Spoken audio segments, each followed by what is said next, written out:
Ishyaka ry'idini n'ishyaka ry'Imana. Matayo 23:15. Mwebwe banditsi n'abafarisayo mwandyarya mwe, muzabona ishyano kuko muzererezwa mu nyanja no mu misozi no guhindura umuntu umwe ngo yemere idini yanyu, ariko iyo ahindutse mutuma baruta inkubwe ebyiri ku mwana w'igihenomu. Mu miyoborere y'amadini n'amatorero benshi bagaragaza ishyaka, ariko mu by'ukuri rikaba atari ishyaka ry'Imana ahubwo ari iry'idini yabo. Gutandukanya ishyaka ry'idini n'iry'Imana biragoye kuko kenshi byose byitirirwa Imana.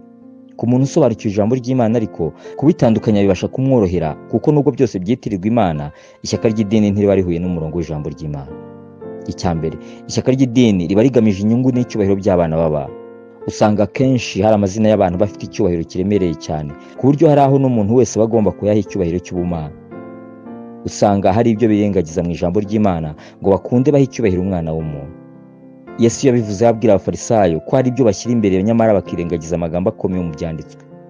Mwebwe banditsi n'abafarisayo mwandyarya mwe, muzabona ishyano kuko mutanga kimwe mu icumi cy'isugi n'isi na kumino, mukirengagiza amagambo akomeye mu mategeko ariyo kutabera n'imbabazi no kwizera. Ibyo mwari mukwiriye kubikora na bya bindi ntimubireke. Matayo 23:23. Kimwe mu icumi cyari kibafitiye inyungu, ariko imbabazi no kwizera nta nyungu zabo ku giti cyabo babibonagamo. Hari ubwo usanga ubugingo bw'abantu n'agakiza kabo Yesu yapfiriye bidahawe agaciro, kagahabwa ibifitiye inyungu idini cyangwa amatorero yabo. Ibi nibyo kenshi byagiye biba intandaro y'intambara no kutumvikana hagati y'amatorero, kandi yose yitwa Gikristo ndetse n'imyizerere yayo rimwe na rimwe itanatandukanye rwose. Ishyaka ry'idini ni umwanzi ukomeye w'ubumwe bw'umubiri wa Kristo, ariryo torero yameneye amaraso. Ni n'umwanzi ukomeye wa Kristo ubwe kandi kuko izina rye ryamburwa agaciro karyo, kagahabwa y'abana b'abantu ndetse n'ay'ibyo bubatse. Icya kabiri, ishyaka ry'idini rishyira imbere imihango y'idini kuruta agakiza k'ubugingo bw'abantu. Gutanga amaturo, kumvira abayobozi, kubahiriza gahunda z'idini n'ibindi nk'ibyo biba bifite agaciro kuruta gushaka abazimiye, gukundana bya kivandimwe no guhinduka rwose mu mitima y'abantu.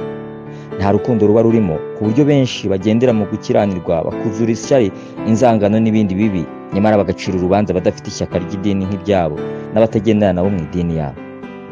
Babasha kwitanga cyane ndetse bagafasha abakene n'imfubyi, ariko bitavuye mu rukundo ahubwo ari ishyaka ryo gushaka kugaragara neza. Abakorinto 13:3. Kenshi iyo batabonye umusaruro w'ibyo baharaniraga mu muneza bagize, bahinduka abanzi babo bayigiriye kuko si urukundo ruba rubakoresha. Icya gatatu, ishyaka ry'idini rikorera mu bwoba, ariko iry'Imana riba mu mudendezo. Ishyaka ry'idini rijyana no gutera abantu ubwoba ndetse no kubakangisha rimwe na rimwe. Kuko atari umwuka w'Imana uba riri inyuma, nta mudendezo uri mu bantu. Kenshi ndetse nta n'umunezero uhari. Abantu baba baremerewe ariko bagakomeza gukora mu bwoba. Nuko rero umwami niwe mwuka, kandi aho umwuka w'umwami ari niho haba umudendezo. Abakorinto 2:3-17. Ishyaka ry'idini ryicishije benshi, rimena amaraso y'abera mu bihe bitandukanye uhereye ku bahanuzi ba kera ndetse no ku mwami wacu n'intumwa ze. Asezera ku bigishwa be, umwami Yesu yasize ababwiye ko bazagirirwa nabi n'abanyedini, kandi niko byabagendekeye kugeza na n'ubu. Icyo babwiriye ibyo ni ukugira ngo hatagira ukibagusha. Bazabaca mu masinagogi, kandi igihe kigiye kuza uzabica wese azibwira ko akora Imana umurimo. Kandi ibyo bazabikorera batyo kuko batamenye Data, nanjye ntibamenye. Ariko ibyo mbibabwiriye kugira ngo igihe cyabyo nikigera muzibuke ko ari igihe bababwiye. Yohana 16:1-4. Abafarisayo n'abanditsi dusoma mu byanditswe byera ni urugero rukomeye rw'abafite ishyaka ry'idini ariko ritari iry'Imana.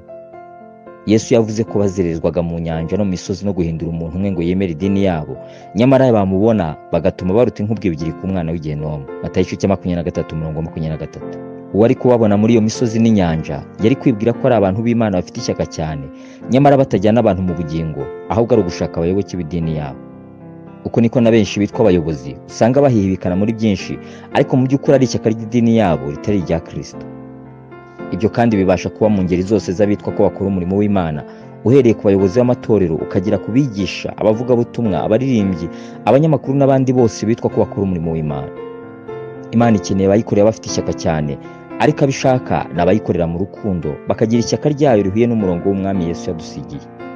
Ikeneye abitanga cyane mu nzu yayo, bagatanga ubutunzi, ubwenge, imbaraga n'ubuzima bwabo, ariko bayobowe n'umwuka wayo, kuko aba ari bo bazasoza imigambi yayo bakabera benshi inzira y'agakiza. Dusenge. Mwami Yesu, ushoboza kugira ishyaka ry'umurimo wawe, ariko undinde irya kamere ry'idini, mu izina ryawe Yesu. Amen.